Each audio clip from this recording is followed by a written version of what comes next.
So we are going to discuss today about the different biosynthetic theories which are happening in the ovarian follicles.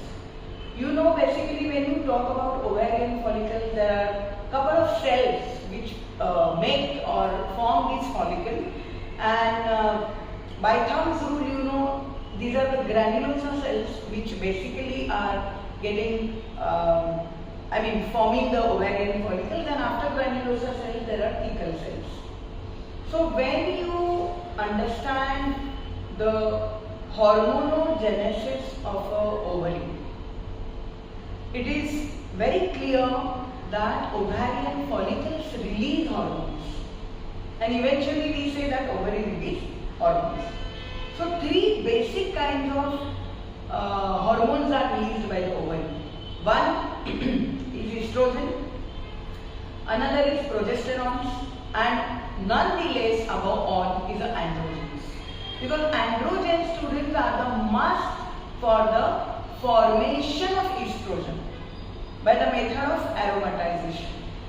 So when you talk about biosynthesis of a hormone in an ovary, let us first confine our attention to estrogen steroid or estrogen biosynthetic theory. See, here we are saying two different kinds of cells. One is a thecal cell and another is a granulosa cell. It is believed that within the granulosa cells, estrogen is getting formed. And how it is observed? It is observed in several species where it is seen that when granulosa cells acquire the substrate of androgen, they are able to produce estrogen.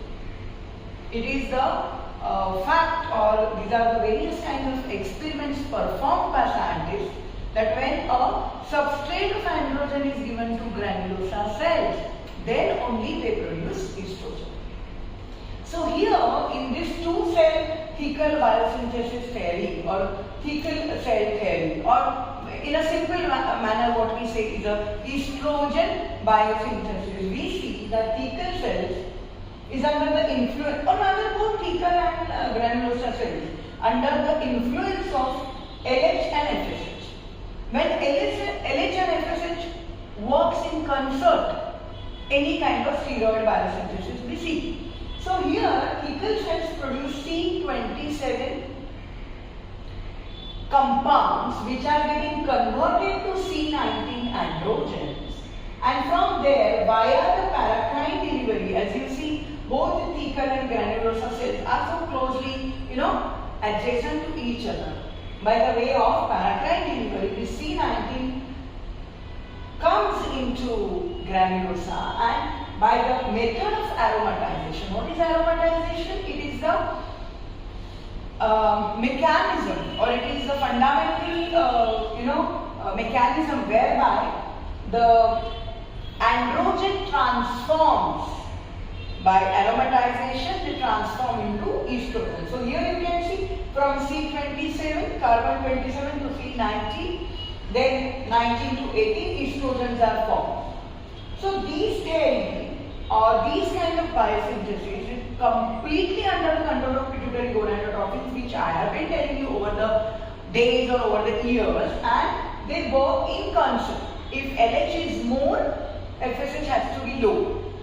Follow? So there is a kind of symbiotic, mutual kind of surge of both the hormones from the gonadotropins.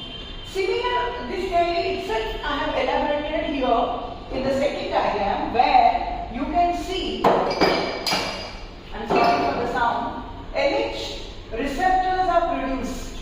LH acting on the receptors present on the granulosa cells with the help of secondary messenger, that is cyclic AMP, and then they produce pregnenolone that is getting converted into 17 alpha hydroxypregnenolone, and then these are the precursors of androgen, which are called as epihydrosterone and androstenedione. These are the precursors of the testosterone, and they produce with the method of aromatization the testosterone or androgen that converts within the granulosa cells androgens to estradiol.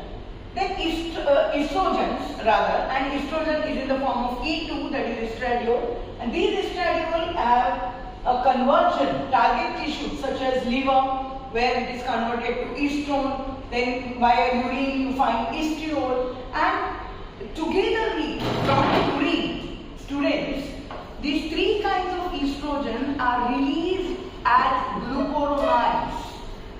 Follow? So these biosynthesis of estrogen is totally dependent on precursors of androgen.